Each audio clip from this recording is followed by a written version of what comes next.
listo, estás recetado, pasaron 3 meses, estás con psicofármacos, pero el problema sigue, persiste, porque el problema es cómo está estructurada tu vida. Obviamente las estructuras de trastornos mentales tiene a ver un componente genético, pero muchas veces es social. ¿Qué es el síndrome del impostor? El síndrome del impostor, de la forma más simple para explicarla, es la falta de confianza. Normalmente lo van a presentar personas que son perfeccionistas o con rasgos de ansiedad, porque si ese adolescente ya tuvo depresión estando en su niñez y después se fue quitando de alguna manera y sobrellevó esto, pero sus padres no lo identificaron, llegó a la adolescencia, ocurrió otro detonante y vuelve a aparecer la depresión, pero más fuerte, porque habían secuelas que no se trataron, porque no se identificaron, porque se pasaron por alto, que no hubo un tratamiento. Joana es una profesional en orientación vocacional, terapia de pareja, terapia individual y trabaja con adultos mayores, niños y adolescentes. Su enfoque psicológico es una combinación de corrientes humanistas y cognitiva conductual, además de integrar la musicoterapia en su práctica. Prepárense para una conversación inspiradora y llena de valiosos consejos sobre cómo mejorar nuestro bienestar emocional y mental.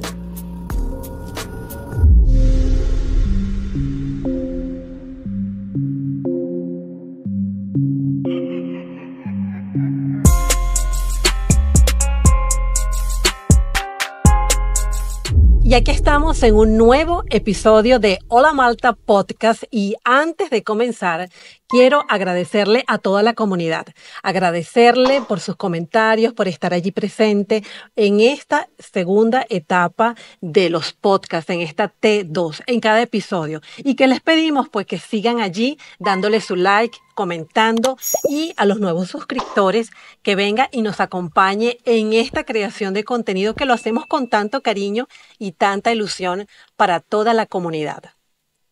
Como dijimos en nuestro intro, lo comentamos, tenemos hoy a una psicóloga clínica que va a compartir con nosotros este par de horas, Joana Correia. Bienvenida. Gracias, un placer estar aquí.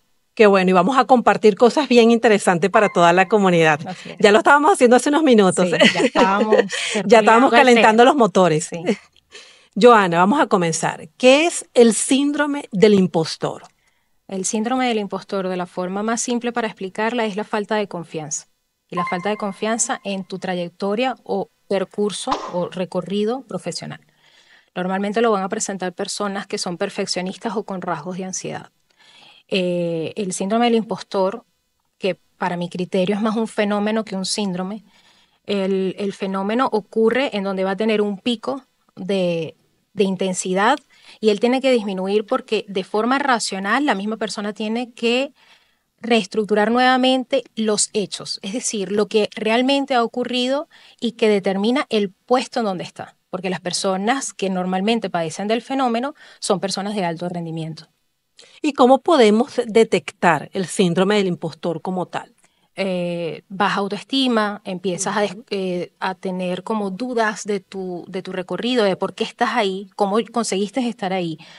Ya empiezas a dudar de si son por tus capacidades, por tu proceso ya de formación, por ejemplo, o de transcurso a nivel profesional, y dudas que estás ahí es por suerte, estoy aquí por suerte. Y entonces también puede tener una repercusión que no solo es interna, sino también externa. Pueden haber comentarios externos que te pueden hacer dudar de, ¿será que de verdad yo merezco estar aquí? Y entonces ahí tú empiezas a identificar que empiezas a dudar de por qué tú estás ahí. Si realmente merezco estar aquí, tengo las capacidades, tengo el conocimiento, soy capaz de llevar a cabo estas responsabilidades. Y esto puede ocurrir desde tu primer puesto de trabajo, un cambio de trabajo, un ascenso o el emprendimiento, por ejemplo. Es decir, que ese factor externo es el principal o uno de los principales efectos o que hace que nos va a aumentarlo. Va a aumentarlo, no va a ser el principal. El principal puede partir de nosotros mismos, pero el exterior sí nos puede contaminar de cierta manera, porque especialmente las personas que son de alto rendimiento son muy visibles para la sociedad, son muy visibles para su nuevo círculo social, sea en el área laboral o familiar o incluso el círculo de amigos. Entonces, estas otras personas pueden contaminarte a pensar de que de verdad yo estoy aquí porque lo merezco. Esos típicos chistecitos de mal gusto, esas indirectas que tú dices, bueno, no sé si me lo está diciendo de buena manera o no, cómo me lo tomo. Y entonces esa bromita al final, no, vale, te estaba echando broma. Ese tipo de cosas que están camuflajeadas como algo gracioso, muchas veces sí van a tener una repercusión y de ahí va a salir el fenómeno. O sea, o se va a incrementar, va a profundizarse dentro de ti porque dices, estoy dudando de mí y de mis capacidades. Y entonces, obviamente, cuando ocurre, las estrategias o la mejor estrategia es basarse en los hechos. ¿Por qué yo estoy aquí? ¿Cómo yo llegué aquí? Y si realmente me hace falta adquirir más conocimientos, ok, lo estructuro, no hay ningún problema. Es basarse más en la realidad y en mis capacidades y no en una expectativa irrealista. Muchas veces las personas de alto rendimiento se ponen unas expectativas tan altas que inclusive son muy difíciles de conseguir o al menos de un día para otro. Y luego las responsabilidades que conlleva tener, por ejemplo, un nuevo cargo, un grupo de trabajo a tu cargo y que de repente falló un proyecto, caramba, es mi culpa, ¿ok? Va a salir la culpa, algo no lo estructuré, ok, vamos a suponer que es verdad, hubo un fracaso, me estructuré mal. ¿De qué manera podemos determinar? ¿Fue falta de conocimiento? Sí, me faltó revisar este tema y este otro tema. Ok, para la siguiente ya no va a ocurrir. ¿Por qué? Porque lo demás estaba bien hecho. Y esos son los hechos. Y entonces de ahí va a disminuir la sensación o el fenómeno como tal. Claro, estar consciente, ¿no? De esto que, que lo que estoy sintiendo y de allí Exacto, tomar acciones para mejorar. exacto. Interesante esto. ¿Cómo puede afectar diariamente a la persona que padece este fenómeno? Puede entrar en dudas, y la duda ya entra el miedo. Y el miedo ya te hace fallar, ¿ok? Porque el Ya. miedo te paraliza y después no solo no paraliza solo físicamente, sino mentalmente. Entonces tu proceso mental se va poniendo más lento. Entonces a lo mejor en una reacción de algo rápido que tenías que gestionar, como estás con miedo de dudar de ti mismo, de tus capacidades, empiezas a fallar. ¿Ok? Y entonces, obviamente, la repercusión de ese fenómeno ya va a tener consecuencias reales. Entonces, si no lo tratas a tiempo y no lo haces consciente, obviamente va a ser un ciclo, uno tras otro. Sí, vamos a acostumbrarnos a esa cadena, ¿no? No, porque de verdad se va a volver, se va a Sí. hacer real, ¿ok? Ujú. La sensación del impostor, estoy siendo falso o estoy siendo falsa, se va a hacer real, porque va a ocurrir que como estás fallando tanto, estás viendo más errores que cosas positivas, pero ya es a causa de que el fenómeno se instauró en tu mente, empezaste a actuar desde el miedo, desde la inseguridad, desde el dudar de tus propias capacidades y ahí ya cambió. Porque todo obviamente ahí sí es tu responsabilidad, no del exterior. El exterior te puede decir cualquier cosa, pero cuando trabajamos en nosotros mismos y en nuestras capacidades y quién somos, ya nos mostramos al mundo diferente. Es como que yo voy con pie firme y derecho, yo voy hacia allá. ¿Y qué me falta? Cuando tú eres realista y dices, esto es lo que me falta para llegar al objetivo que quiero, tu, tu caminar, tu recorrido es diferente. Ya te hace ser más confiante porque sabes tus debilidades, pero también sabes tus virtudes y tus capacidades. Claro, comienzas a reconocer. Empiezas a ser más equilibrado. Qué bueno. ¿Hay maneras de cuantificar a grupos colectivos que sufren este síndrome como tal? Sí, no, obviamente si nos vamos al estudio inicial o cuando fue iniciado la presentación del artículo donde aparece lo que es el síndrome de la impostora, ¿ok? Porque inicialmente fue el síndrome de la impostora porque estaba inclinado hacia las mujeres. Eran 150 mujeres que fueron entrevistadas para saber cómo se sentían y todas manifestaron sentir los mismos síntomas. Pero esto fue en el año 78, posiblemente en una época en donde la mujer estaba teniendo más repercusión a nivel laboral. Y obviamente en esa época si vamos a estructurarnos desde el punto del machismo, desde el punto de las estructuras sociales en donde la mujer a lo mejor estaba más en casa y no tanto en el ámbito laboral, había más una sensación de me están subestimando, estoy siendo subestimada y no partir desde la capacidad de esa mujer a nivel laboral. Puede ser que sea por ahí, pero hoy en día el 62% de la población puede padecer en algún momento el fenómeno y no está correlacionado estrictamente a la mujer, sino hombres y mujeres. Y a eso venía la siguiente pregunta, que ya lo estás adelantando y es muy bueno, y que estabas hablando de estas psicólogas. Yo tengo por acá la nota Pauline Clance y Susan Ains, psicólogas que fueron las responsables de acuñar por primera vez el término, el fenómeno del impostor, como tú bien lo decías, Joana, ya que, bueno, como tú decías, en la universidad donde impartían clase, pues notaron que muchas de sus alumnas habían comentado acerca de este temor, de este miedo persistente. Ahora, Pauline y Susan comenzaron a hacer estudios y recopilaron esos datos en grupos de mujeres de diversas índoles, como tú bien lo compartías, y los campos sociales. ¿Crees que ahora las mujeres, según el análisis hecho por las psicólogas, son más susceptibles a padecer el fenómeno como tal del impostor? Yo ahorita ya no lo dividir, no sería tan, o sea, no haría esa sección de limitar tanto a la mujer del hombre con respecto a este fenómeno. Creo que lo catalogo más como un fenómeno que es de personas que quieren o quieren crecer a nivel profesional. Y si es el área de las mujeres, porque inclusive si realmente nos basamos en la parte de la definición, el síndrome del impostor hasta puede aparecer en una mujer que es ama de casa, que es solo ama de casa. ¿Pero por qué? Y ahí vamos a ver la repercusión que tiene socialmente todo lo que es nuestra imagen social, y más hoy en día, ¿ok? A través de la exposición de redes sociales, por ejemplo, en donde a lo mejor ya no tenemos contacto con familiares o amigos, pero saben de nosotros a través de las redes sociales, ¿cierto? Entonces, si hablamos que el síndrome inicialmente era para identificar o estaba estructurado hacia las mujeres, ¿ok?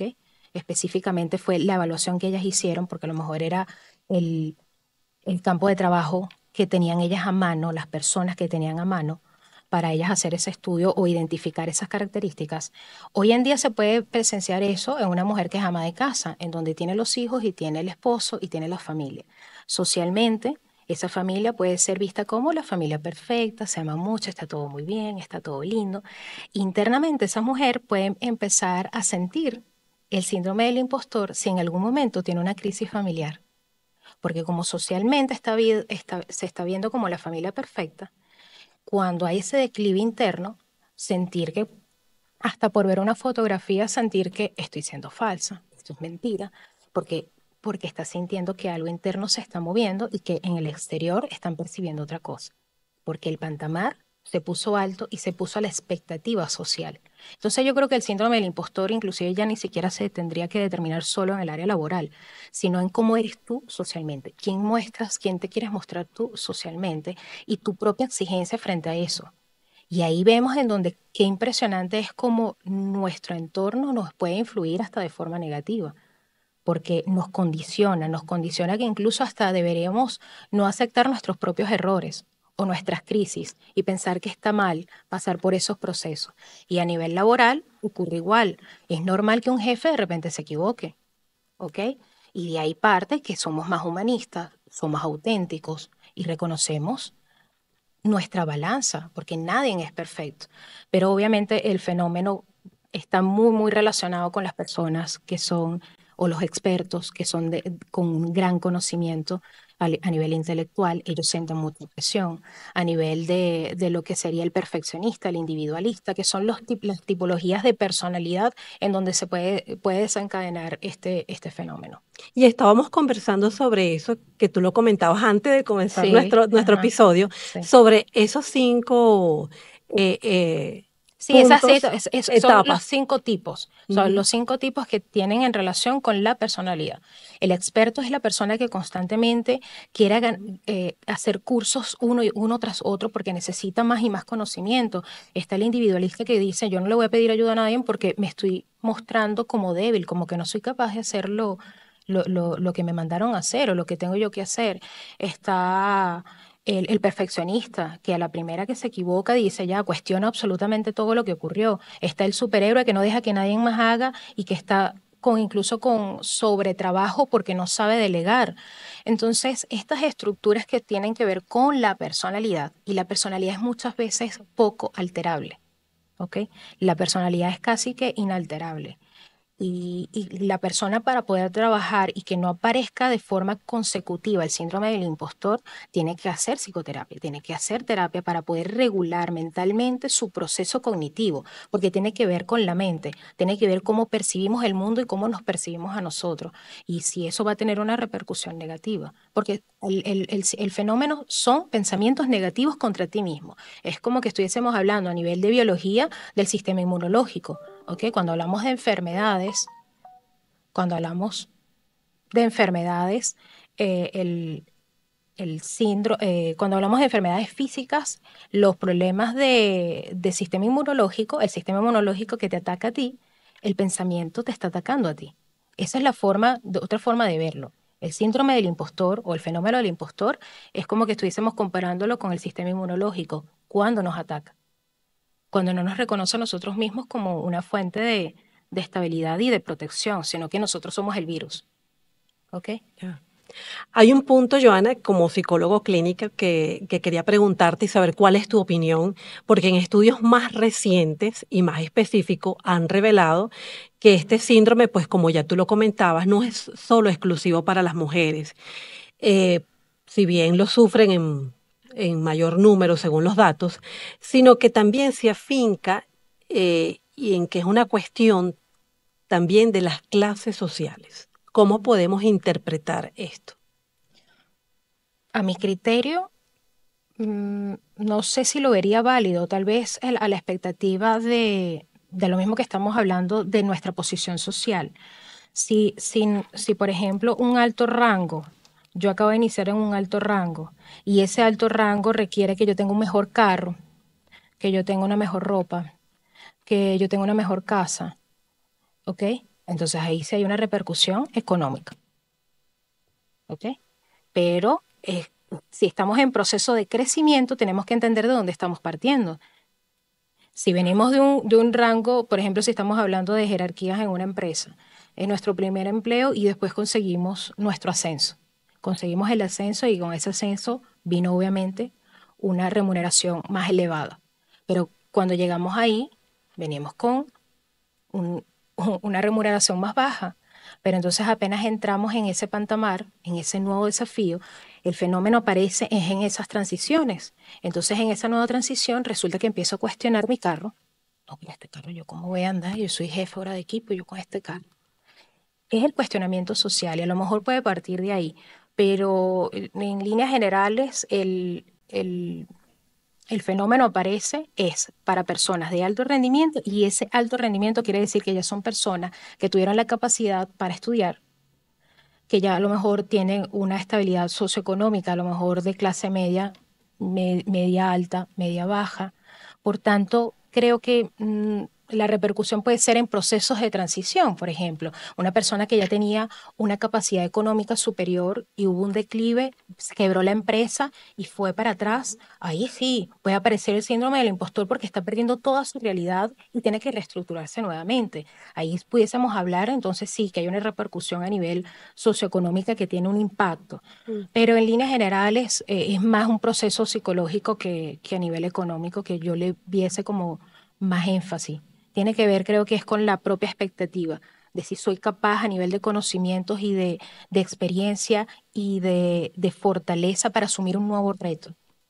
Entonces eso sería como un segundo plano, la parte Sí, sí, económica. vamos a suponer, si cuando una persona, que eso hay situaciones que hoy en día se puede presentar mucho por el consumo de redes sociales. Tú puedes creer que vas a ver un video de 10 segundos de un psicólogo que te dice 5 tips para disminuir la ansiedad. Y ya por ahí partes y tú dices, nada, yo lo voy a aplicar. Y lo aplicas, pero no tienes suceso. ¿Por qué?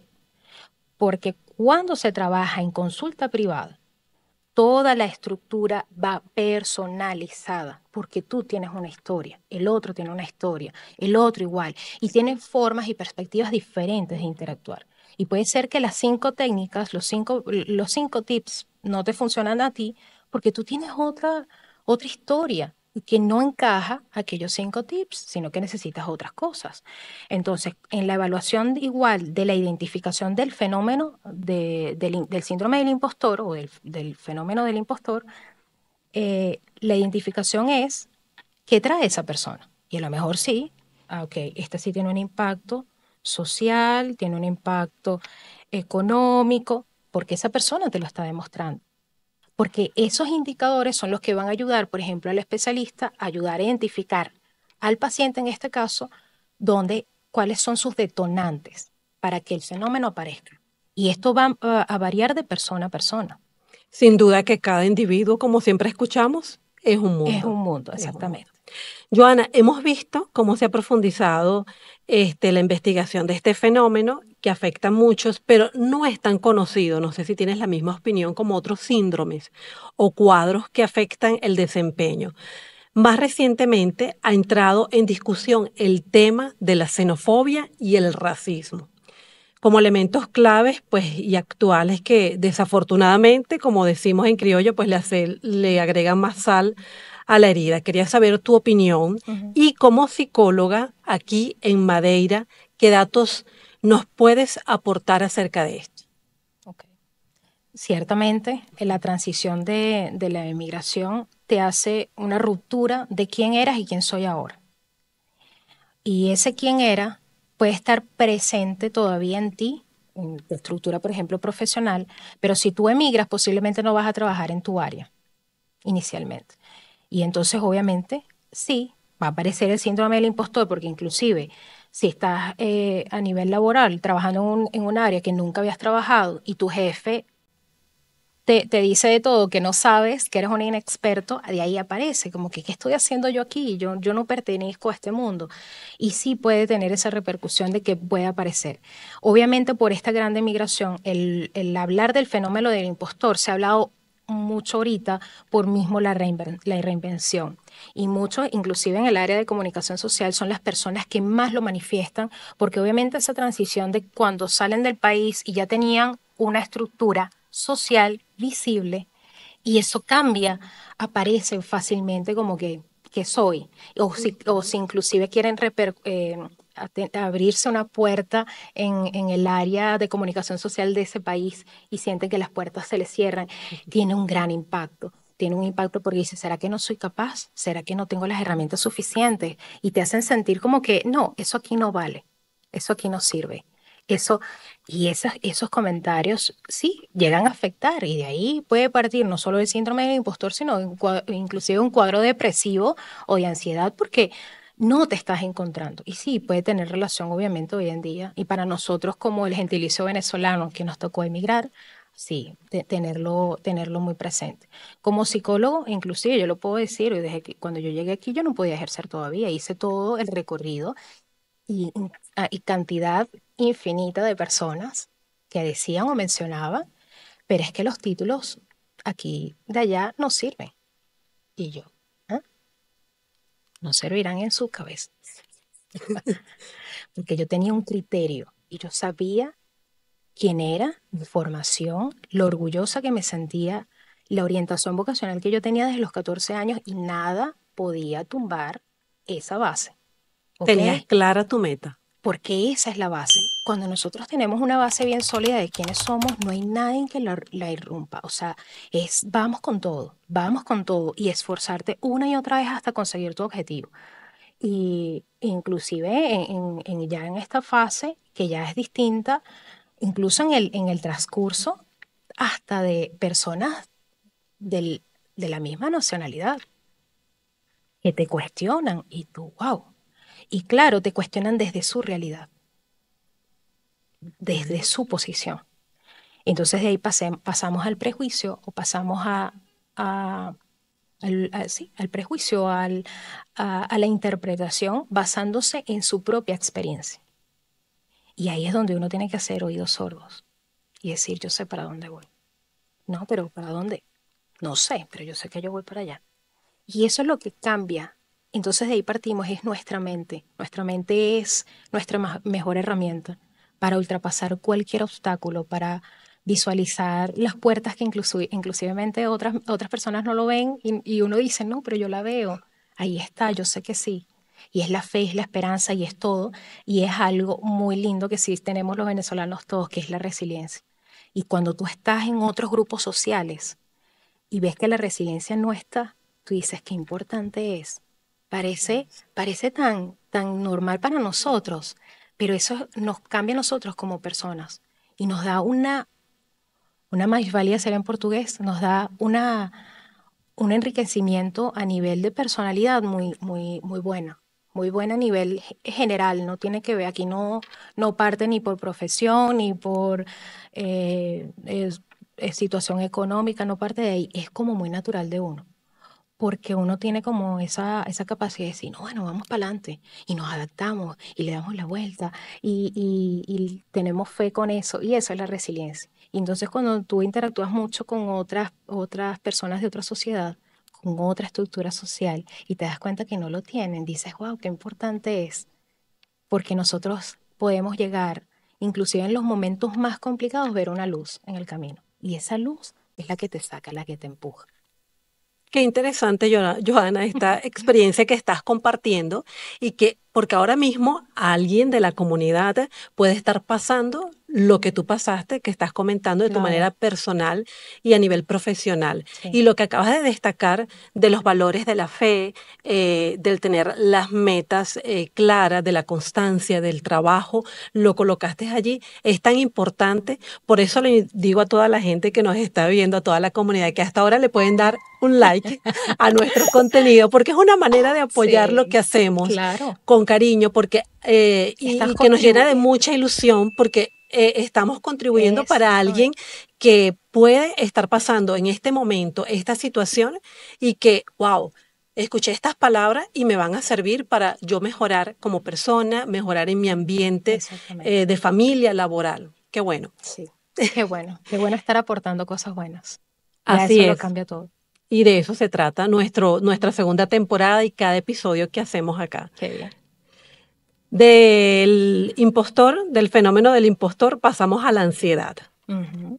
Ciertamente. El miedo es el responsable de generar ansiedad o la ansiedad es la responsable de generar el miedo. Está una en relación con la otra. Por ejemplo, si catalogamos la ansiedad tiene diferentes vertientes. O sea, si lo vamos a diagnosticar como trastorno, puede ser el trastorno de la ansiedad generalizada, puede ser específica, pueden ser ataques de pánico. Por ejemplo, si son ataques de pánico, los ataques de pánico es un miedo extremo a que todo lo que está ocurriendo está mal, no lo puedo controlar y hasta pienso que me voy a morir.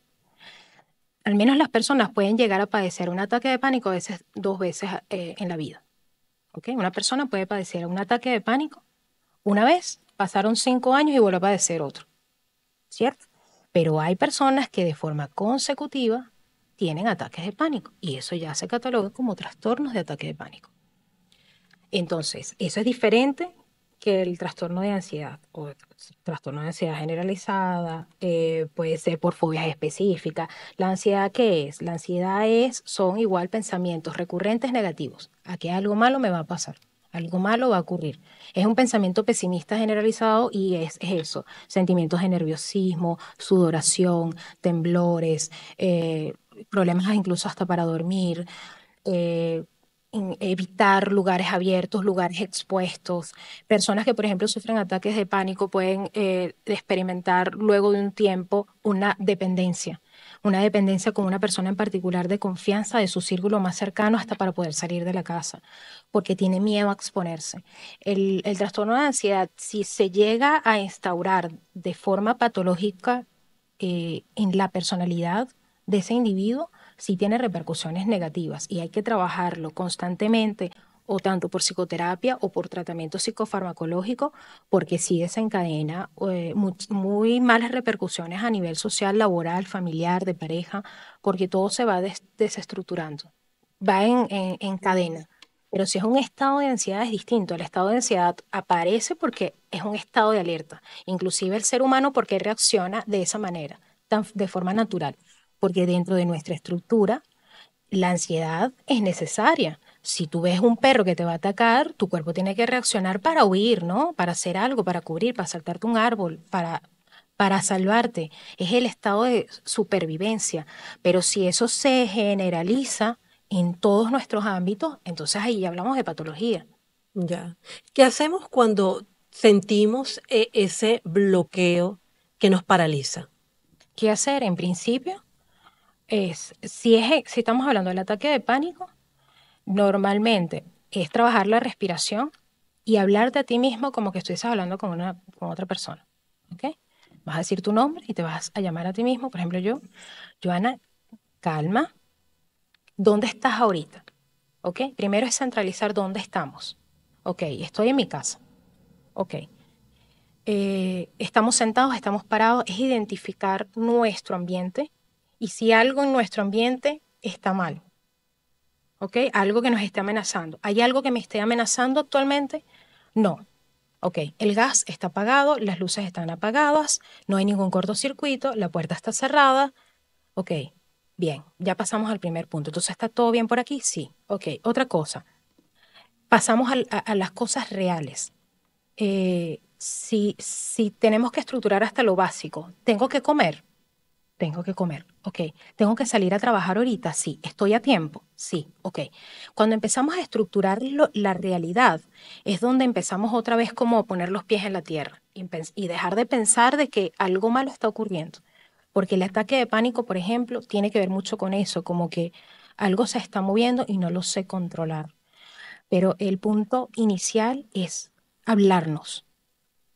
Parece extraño, pero es hablarte a ti mismo, decir tu nombre y decirte espera, para, calma y respira.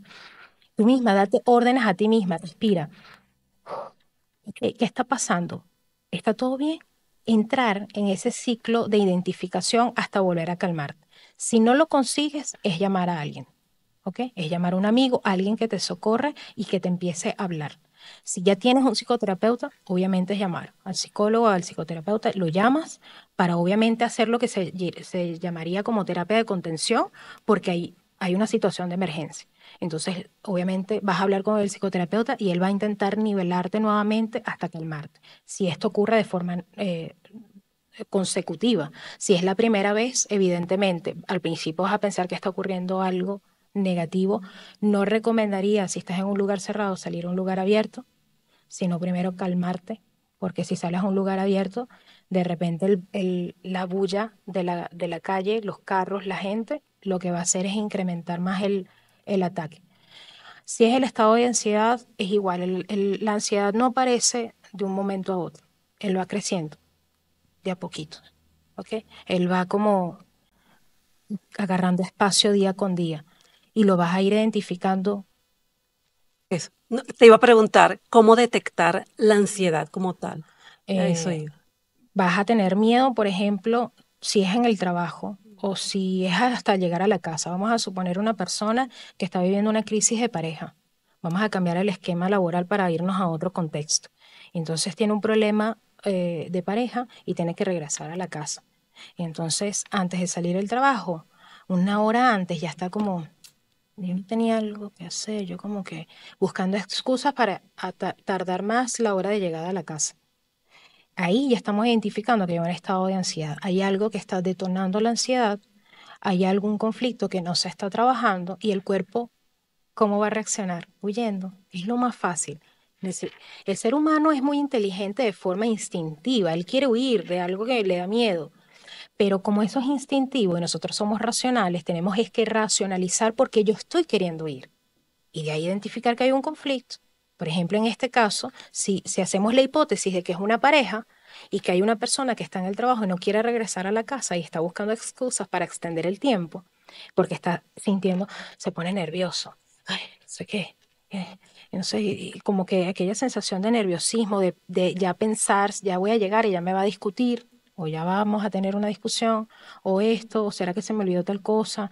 Y esa sensación de estar a la expectativa, empieza el nerviosismo y empiezas a evadir, empiezas a querer evadir esa situación de ansiedad.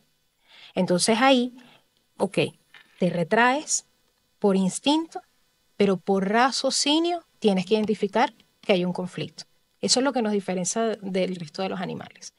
El razonar de que, ¿por qué yo estoy actuando así? ¿Por qué me estoy poniendo nervioso o nerviosa? ¿Por qué estoy sudando más? Porque estoy queriendo evitar ir a un sitio. Si es en el área laboral, todas las mañanas me paro nervioso o nerviosa, creo que estoy atrasado, creo que algo se me va a quedar, creo que no voy a rendir en el trabajo, otra vez mi jefe me va a gritar, otra vez mi colega tal vez no va a ir, va a estar de baja, por ejemplo, si estamos hablando en el contexto ya de aquí en Madeira específicamente, que normalmente los esquemas van desde eso, desde largas horas de trabajo, ¿okay? Una jornada extensiva de más de 8 horas de trabajo, en donde hay una desestructuración a nivel de jerarquía en los trabajos, en donde el jefe es muy jefe y entonces no hay un límite de respeto y entonces existe una presión hacia ti como funcionario y tú te quedas ¿por qué? Porque necesitas seguir trabajando. Pero entonces con el tiempo que dices, odio este trabajo, odio a esta gente, pero tengo que seguir trabajando porque tengo que pagar cuentas. ¿Qué van a hacer ahí, naturalmente? La ansiedad. Uy, ciertamente, la ansiedad. Va a salir la ansiedad completamente porque yo no quiero ir al trabajo, no quiero seguir trabajando, tengo que trabajar porque tengo que pagar cuentas. Eso ya genera ansiedad, ya genera una inestabilidad de decir, no lo puedo dejar, no lo puedo dejar porque dejo de pagar las cuentas, pero odio a mi jefe. Entonces ya en la mañana empiezo a tener sudoración, empiezo a despertarme 2 horas antes de lo habitual, eh, empiezo a pensar que voy a llegar tarde, ya empiezo malhumorado, irritabilidad, empiezo a tener discusiones irracionales con tus hijos o con tu pareja. De esa manera se manifiesta, porque estás irritable, porque estás inconforme, porque estás como alterado, como esa persona que dice, pero te pasa algo. No, no, no, yo estoy bien, porque sientes que está en una sensación, algo está alterado y va en repercusión. ¿Cómo hacer? La estructura de la vida. La estructura es, si tu problema ya lo identificaste, ¿cuál es mi conflicto inicial? Mi conflicto es el trabajo, porque mi jefe me trata muy mal o me da mucha carga horaria. Ya no aguanto, mi cuerpo no aguanta. Tengo 1 año, 2 años que no tiro ferias, no tengo vacaciones. Ok, entonces, ¿dónde nace el conflicto? En el área laboral. ¿Qué podemos hacer? Buscar un nuevo trabajo. ¿Cuál es el plazo? 3 meses. Ok, entonces tenemos que aguantar más 3 meses y buscamos un trabajo. La estructura quita completamente muchas veces esa carga de ansiedad. Tengo una solución. La solución, tener una solución te quita mucho la ansiedad. Era mi pregunta, ¿no? ¿Cómo se trata la ansiedad? Le estás dando un ejemplo en el campo laboral y a nivel general. ¿Cómo se trata la ansiedad? Consiguiendo una solución. En líneas generales, sin ir a psicoterapia, es consiguiendo una solución. Primero es identificar cuál es el conflicto que está detonando esa ansiedad, en cualquiera de los contextos. Si es una ansiedad social, es salir a la calle, si es algo en la casa, si es de pareja, si es familiar. Muchas veces la ansiedad tiene que ver incluso con transiciones por ejemplo, por separación. Está el trastorno de ansiedad por separación. Y esto lo puede presentar tanto niños como adultos. Por ejemplo, el trastorno del trastorno de ansiedad por separación lo puede presentar niños que sus padres se acaban de separar. ¿Y por qué? Porque hay una reestructuración en su dinámica. Mismo que los padres estén presentes, hay una reestructuración. Y el niño va a sentir perfectamente que hay alguien que se fue de una casa, que me quedo aquí, salto allá, y después es una dinámica distinta. Dependiendo de la estructura que tengan, es una semana en una casa y otra semana en otra. O me quedo en la semana en casa con mamá o con papá y el fin de semana es con el otro progenitor. Y eso ya genera ansiedad y genera ese espacio de ansiedad por separación. Entonces el niño puede empezar incluso a tener esa repercusión. Normalmente, en tanto como la ansiedad como la depresión se puede empezar a identificar a partir de los 6 años. Pero para diagnosticarlo y darle como finiquitar si el niño sufre de depresión o sufre de ansiedad, se tiene que expandir hasta los 10 años. Hay indicadores. Los indicadores los identificamos y se diagnostica posible diagnóstico, trastorno de ansiedad por separación. Posible diagnóstico. O sea, porque también las etiquetas de los diagnósticos, yo creo que limitan mucho a las personas. Yo lo hablo, yo como profesional. No me gustan las etiquetas, porque si tú lees todas las estructuras, todos hemos pasado por eso. Por cualquier estado de ansiedad o depresión lo hemos pasado. Tú te lo lees y tú dices, caramba, ya yo pasé por aquí. Claro. Entonces, si tú te catalogas que estás mal, hasta te puedes quedar ahí. Y esa puede ser tu curita que te impide avanzar. Yo con mis pacientes no me gusta calificarlos, clasificarlos o darles un diagnóstico. Yo les digo, estamos en un estado y vamos a tratar de superar ese estado. Si luego de un año de acompañamiento, por ejemplo, la persona persiste en ese comportamiento, entonces yo le digo, ok, ya ahora, después de un año, sí, te determino con trastorno de ansiedad generalizada, pero podemos trabajar con esto, porque hasta ahora hemos tenido buenos resultados, ¿cierto? Cierto, listo. Y es a aprender a trabajar, que eso es parte de ti, y aprender como a querer esa llaguita o a querer esa otra versión tuya, serla parte de ti y aprender a vivir con eso. Qué interesante, Joana, porque estábamos hablando, comenzamos con el síndrome del impostor y luego esos ataques que pueden venir de ansiedad, esa paralización del cuerpo, esos temores, ese miedo, y ya estás presentando eh, la depresión que va después de esos ciclos continuos de la ansiedad, puede llegar a ese estado. Tú sabes que me llamaba la atención las cifras que revelan sobre la posición de Portugal en cuanto a la depresión. Y yo tengo aquí, según la Organización para la Cooperación y el Desenvolvimiento Económico, que el consumo de antidepresivos aumentó de manera exponencial en los últimos 20 años aquí en Portugal. Imagínate que es un 304% entre los años 2000 al 2020. Y esto ocupa la quinta posición, Portugal, por supuesto, que estamos hablando, entre los países con más casos de depresión. Sí. ¿Qué debemos saber de la depresión en los adultos? Saber en qué contexto, cómo así. ¿Qué debemos saber como en Cómo líneas abordarlo, generales? identificarlo. Sí, ¿qué debemos saber? Que debemos saber primero que el sistema público recurre mucho a los psicofármacos en primera instancia y al acompañamiento psicoterapéutico, que es en relación a los psicólogos o a psiquiatras que tengan la capacidad a nivel de formación de hacer psicoterapia, se deja un poco de lado. Entonces, tú con los primeros pequeños síntomas que tú tengas ya te quieren poner el medicamento. Y ya ahí, obviamente, la cifra crece. ¿Y por qué? Porque como no se trabaja a nivel social, esto siempre va a tener una repercusión. Cuando digo trabajar socialmente, quiere decir en esa estructura de esa sociedad, de esos seres humanos que están en un recorrido desde que nacen hasta que mueren, en donde las expectativas de vida son bajas, las aspiraciones no las tienen, en donde parece que todo les da igual porque no existe como un punto de inspiración.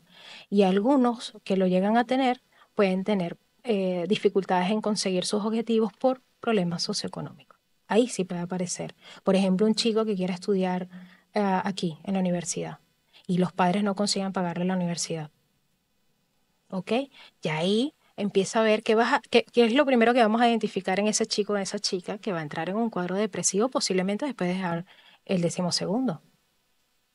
Porque hay una ruptura de la creencia, de la idealización que él tenía de lo que podía hacer y los papás le dijeron, no te podemos pagar la universidad, vamos a esperar un año, vamos a ver qué hacemos, será que conseguimos una beca o haces un pequeño curso. Pero a veces no existe tampoco esa base a nivel familiar, porque los padres tampoco saben qué hacer. Entonces partimos en que, orientación vocacional no existe, acompañamiento psicológico es muy flaco porque existe muy poco capital humano a nivel de psicológico en los centros de salud para tantas personas que necesitan asistencia. Entonces es como un ciclo, entonces es más fácil van a remitirlos o a enfermería o al psiquiatra, les manda su récipe, listo, estás recetado, pasaron 3 meses, estás con psicofármacos, pero el problema sigue, persiste, porque el problema es cómo está estructurada tu vida. Muchas veces no tiene que ver, obviamente las estructuras de trastornos mentales tiene a ver un componente genético, pero muchas veces es social. Entonces es como un comportamiento aprendido, y un comportamiento aprendido de un comportamiento inadaptativo, que tiene que ver con que, bueno, estoy depresivo, o tengo ansiedad, o no sé qué hacer, y es esa apatía generalizada. Y la apatía generalizada obviamente te va hundiendo. Inclusive hay estadísticas que no tienen que ver con en Portugal, sino a nivel general, a nivel del mundo.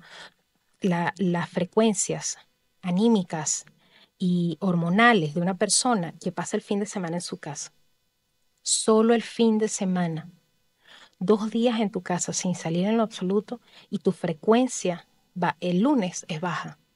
¿Qué quiere decir? Que la falta de inactividad y la falta de una estructura de qué voy a hacer, a menos que estés moviéndote en la casa y estás haciendo una cosita y pediste una comida y te viste una película y saliste un ratito a tomar un café y volviste a la casa o invitaste amigos a la casa, pero caso contrario no, y te quedaste todo el día en la cama, sábado y domingo. El lunes estás en un cuadro depresivo, bajo, pero está presente, porque bajaron tus niveles. Entonces la apatía, tus dinámicas estructurales, familiares, sociales, sí tienen una repercusión. Y después tiene que ver mucho aquí el consumo, por ejemplo, de alcohol o el consumo de cigarro. Tiene que ver mucho con ese comportamiento. Es un comportamiento social que es aprendido, pero es negativo y está en relación con la depresión y la ansiedad. Porque obviamente las personas que sufren de ansiedad, muchas de ellas fuman y piensan es que me calma, pero si la nicotina te acelera. No, no, pero me calma, porque no saben que psicológicamente lo que te calma es que tu inconsciente, cuando ve el humo, se calma. Es el humo, de forma inconsciente, el inconsciente al ver el humo, eso es lo que te está relajando. ¿Y por qué se vuelve adictivo? Por la nicotina.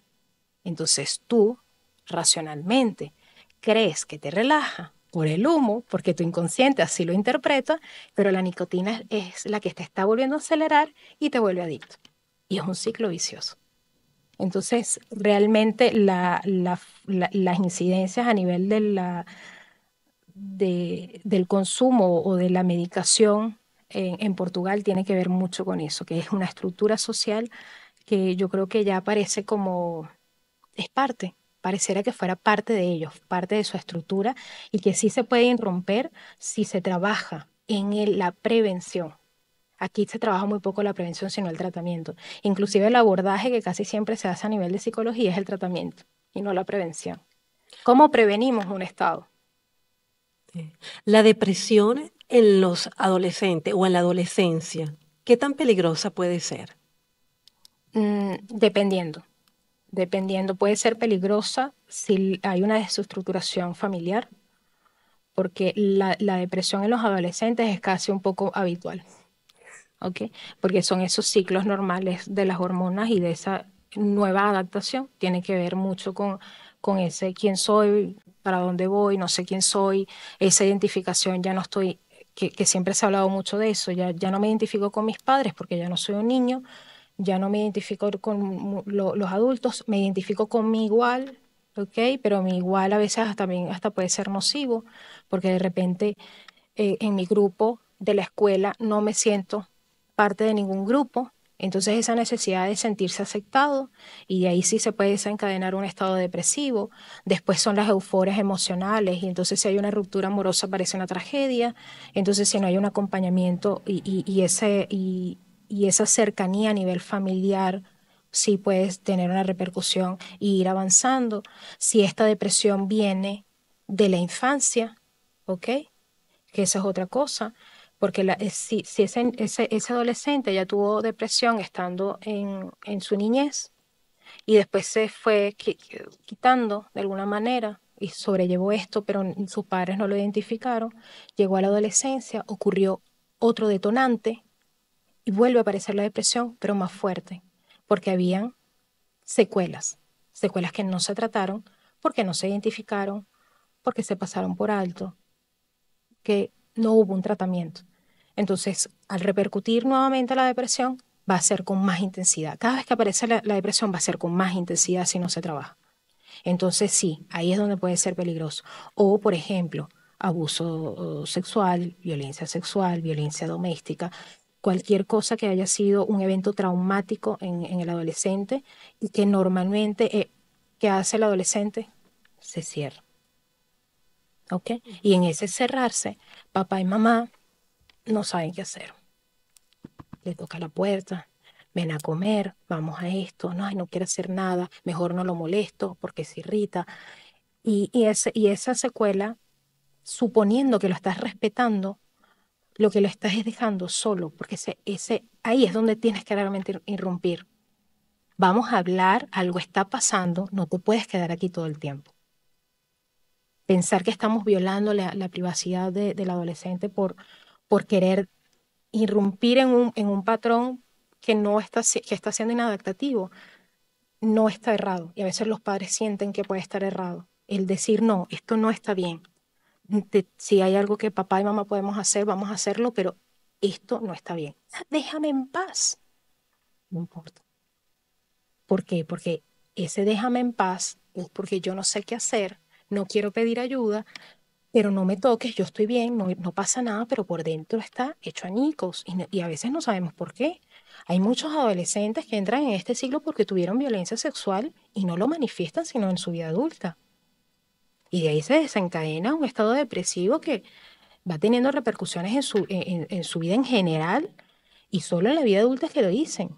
Y los padres a veces se sienten culpables porque dicen, no, pero yo no supe, pero ¿por qué no dijiste? Y ellos muchas veces manifiestan es, pero no viste que cambié, no viste las veces que ya me quedaba en la casa, o que yo no quería salir, o que no quería ir a casa del tío, o no quería ir a casa de la tía, o no quería ir a casa del abuelo. Te identifican y te dicen, no te diste cuenta, porque está ahí. Pero ellos no lo hablan, pero hay un comportamiento que cambió. Entonces, eso es una de las formas de prevenir a que la depresión en adolescentes no se agrave. Cuando empezamos a identificar un comportamiento o un cambio radical en el comportamiento de ese niño o de ese adolescente. Cuando eso empieza uno como padre a identificarlo, algo pasó. No sé qué, algo pasó, vamos a empezar a trabajar en eso. No dejarlo pasar, no pensar, bueno, eso ya se le va a pasar, eso es normal de la adolescencia. A veces puede ser que no, vamos a atender. Es preferible atenderlo y que de verdad, mira, no pasó nada, gracias a Dios, no pasó nada, a que hubiese pasado y no se atendió a tiempo.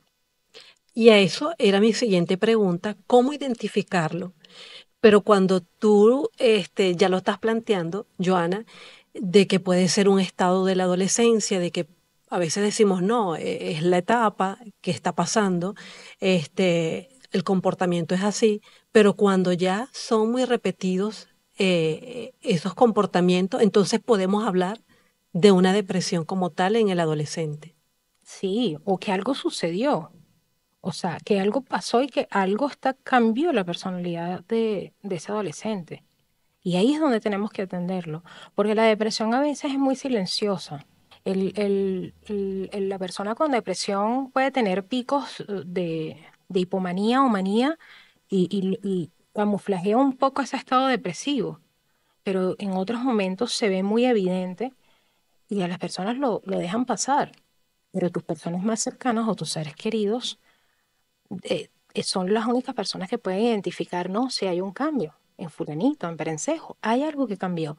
Ahí es donde realmente es nuestra importancia, la importancia que tienen los familiares. Y ahí es otro problema, que si la familia tiene una desestructuración, es una familia problemática, una familia que ya tiene muchas carencias a nivel de estructura familiar, caramba, ya ahí obviamente es a nivel de entidad pública en donde puede interferir, que es lo que normalmente ocurre, en donde ya obviamente por fuera es que intentan rescatar a aquel adolescente de una situación, porque incluso hasta el cuadro depresivo tiene que ver con la familia. Cada caso es un caso, pero la forma de identificarlo sí, son cambios conductuales que te hacen ver que esa persona está diferente. Incluso en un adulto.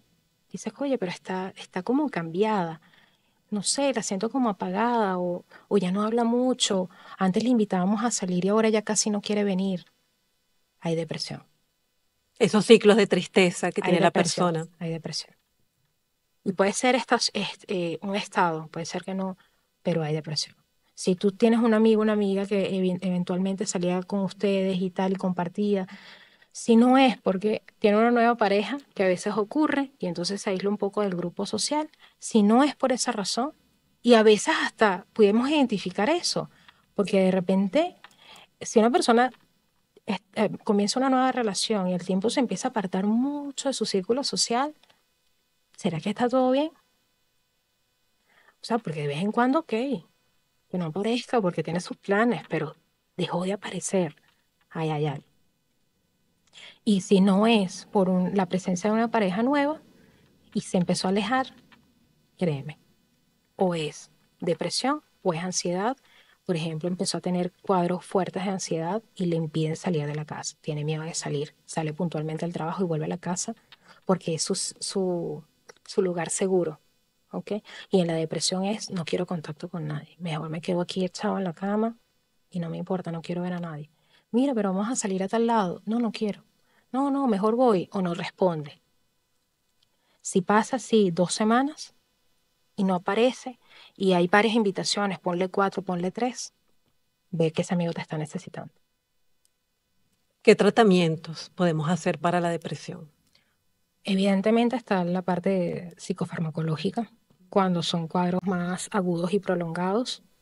Y después, obviamente, el acompañamiento o sea, psicológico. ¿Por qué?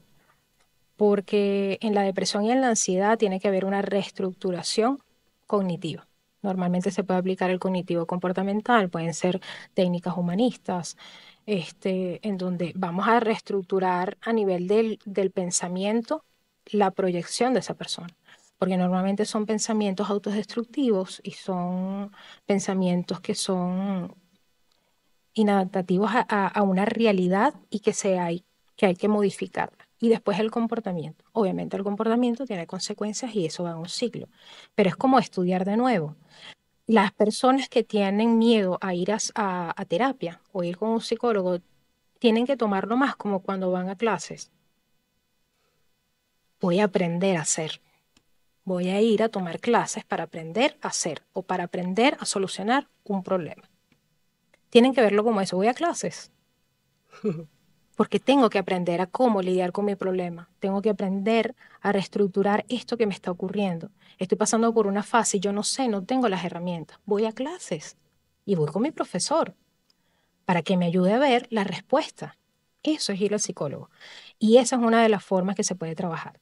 Puede muchas veces la depresión ir en paralelo con la medicación y la psicoterapia, que es la más recomendable. Y aparte de eso, terapias alternativas, buenísimo. Yoga, meditación, ejercicio, hacer alguna actividad física, pintar, cualquier cosa que sea una actividad recreativa que te desfoque de tu rutina laboral y de tu rutina en la casa, como que algo que a ti te gusta. Ir a bailar, me encanta bailar, métete en clases de baile. No, es que no tengo ganas. Tómatelo como una disciplina. Y lo tienes que tomar serio, con compromiso, y asistes. Y tú vas a ver que a los 3 meses, listo. ¿Por qué? Porque la mente y el cuerpo está activo, empieza a drenarse, entonces la dopamina, la serotonina empieza a moverse en tu cuerpo y dices, listo, ya vi otra vez la luz. Entonces la luz aparece cuando nos movemos. Si nos quedamos parados, puede ser que venga una sombra y tapó esa luz. Si nos movemos un poquito más, ahí está la luz. Y en eso consiste. Yo siempre con mis pacientes, tanto que presentan cuadros depresivos o de ansiedad, le digo eso, vamos a buscar la luz al final del camino, que ahí está. Y está. Yo sé que ahorita parece que está negro, pero no. Yo estoy viendo la luz y yo sé que tú también la vas a ver. Y ese acompañamiento hace que la persona hasta no se sienta sola. Porque tener ese espacio para hablar de tu problema ya cambia todo. Dices, puedo soltar todo esto que estoy cargando. y llorar y tal, y decirlo todo tal como lo estoy pensando, y no tiene repercusión social. Esa es la diferencia de hablar con un amigo o con un familiar. Tiene repercusión social. ¿Por qué tiene repercusión social? Porque si tú estás diciendo que al menos 3 veces has pensado cosas fatales, la otra persona te puede responder algo que te puede chocar. En cambio, el psicólogo no. Es tu espacio seguro. Y eso es una de las recomendaciones que normalmente le doy a mis pacientes. Esto, este lugar, este espacio va a ser para tú drenar todo eso que quieres hablar, para que evites hablarlo en tu círculo social, para no contaminar tu círculo social, para que tu espacio social esté limpio. Drena, límpiate, sal al mundo. Eso también es una forma de identificar la psicoterapia, porque si tú contaminas tu entorno, las personas te empiezan a percibir de forma negativa, porque sale el prejuicio, porque las personas normalmente no van a tener las herramientas de decir, no, él está en un cuadro depresivo, no, es decir, Dios mío, otra vez esto, otra vez con su cuento. Y eso te retrae más. Entonces, ese es tu espacio seguro. Ir a psicoterapia para limpiar tus áreas sociales, tu área familiar, tu área laboral, y ahí todo se va a ir encaminando. Y tener esos tratamientos alternativos, como lo También, mencionabas, todo. alternativos a lo que es la medicación, que ya, de los medicamentos, que ya lo conversabas de la yoga, el Esas deporte, son las terapias las alternativas, terapias pero la alternativas. psicología no es alternativa, sí es ciencia. Entonces, lo estructuramos así. Medicación con psicoterapia ¿Ya? a nivel de lo que es la estructura científica y al nivel de terapias alternativas, todas las que puedas incorporar que sean de tu preferencia. O sea, yoga, meditación. Por ejemplo, una persona con ansiedad, buenísimas, yogas, meditación, porque necesitas calma. Una persona depresiva necesita música, acción, ir al gimnasio, CrossFit, todo eso, todo lo que es más activo. ¿Ok? Esa es una forma también de identificar. Depresión, más movimiento. Ansiedad, calma. Esa es la diferencia para identificar esos acompañamientos. Pero todo eso sí hace parte para que la persona tenga buenos resultados. Depresión, movimiento, ansiedad, calma. Pero muchas veces en eso reflexionaba ahora que lo estabas conversando, que hay muchos cuadros depresivos que están envueltos. Con la ansiedad. Exacto. Sí, pero hay uno que prevalece. Cuando tú estás evaluando a una persona, va a haber uno que prevalece. Entonces, si es un trastorno de depresión con ansiedad, es eso, ¿ok? El título mayor con subtítulo. Trastorno de ansiedad con estados depresivos, es el subtítulo. Entonces de ahí es que se estructura, pero básicamente es eso. Una persona con ansiedad, la mente trabaja mucho más rápido, ¿ok? Y normalmente tiene problemas para dormir igual, está todo el tiempo como que algo va a ocurrir, nunca está en calma. ¿Qué necesitamos buscar? Calma. Porque si buscamos algo que nos altere más el sistema, no nos va a ayudar. Es igual, por ejemplo, el acompañamiento en musicoterapia. Yo adoro la musicoterapia, es una de las corrientes que más me gusta. Y la musicoterapia tiene que ver con eso, la identificación de la música. Cada persona tiene un ISO, un historial de ISO. El historial de ISO quiere decir tu historial musical. Y tu historial musical va desde el sonido de la llave de tus padres cuando llegaban a la casa y que tú Ujú. identificabas ese sonido, o el sonido del carro de tu abuelo cuando llegaba, la reja de la casa de tu tía. Todo eso hace parte de tu historial musical. Y después de todo lo que es la música que se estructuró desde tu infancia, en la adolescencia, y hace parte de tu historial musical, y a partir de ahí podemos trabajar. Y entonces, a partir de esa estructura, se puede hacer un acompañamiento a nivel de musicoterapia, en donde vamos a incorporar la música, pero podemos trabajar la ansiedad, pero usando tu registro. Es muy diferente a la intervención.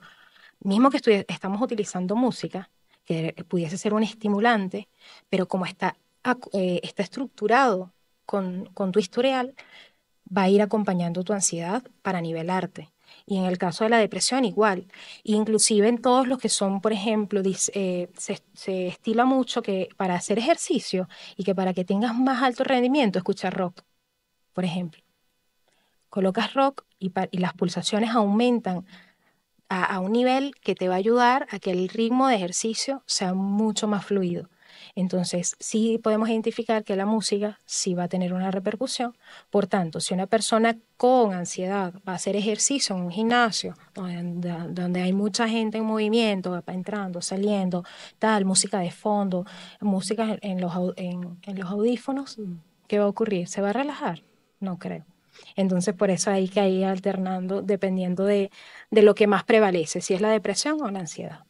Qué bueno todo esto que nos estás aportando en este episodio, porque a veces son temas que conocemos porque tenemos la Sí, ventana abierta de la información actualmente aún más y que podemos pasar por ello, pero no detectamos y no buscamos la ayuda correcta en este exactamente. caso, sino que, bueno, nos desviamos. Ujú. Y que mucha gente puede decir, no, eso sí está, pero lo puedo estar pasando, lo puede estar pasando cualquier persona, pero no lo identificamos como tal. Así que Exactamente. te agradecemos un mundo, te agradecemos muchísimo por Gracias todo a lo que nos ustedes. has compartido, tus conocimientos, pero sobre todo por la experiencia que estás haciendo aquí con la comunidad, del acompañamiento como tal, como psicólogo clínica y las alternativas que estás dando en los tratamientos que das. Ahora yo quería que le dieras consejos a la comunidad, consejos a la gente que nos está viendo y escuchando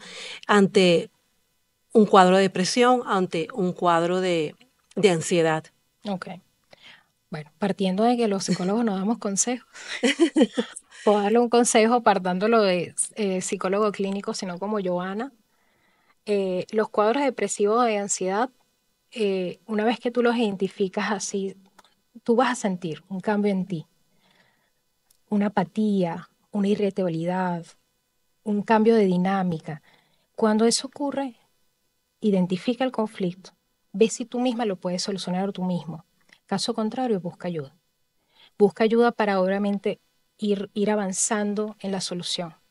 Por otro lado, para nuestro gentilicio que ha pasado por tantos cambios a nivel social y a nivel personal, lo único que les puedo decir es sigan soñando, sigan estructurando, confíen en ustedes mismos, no se dejen abatir por nadie, eh, crean en sí mismos, nútranse en lo que quieran hacer, sean perseverantes, no se pongan limitantes. Muchas veces sí vamos a ser muy distintos tal vez a las personas que tenemos hoy en día a nuestra vuelta. A lo mejor tenemos otras estructuras, obviamente, socialmente, pero ellos nos nutren y nosotros también a ellos.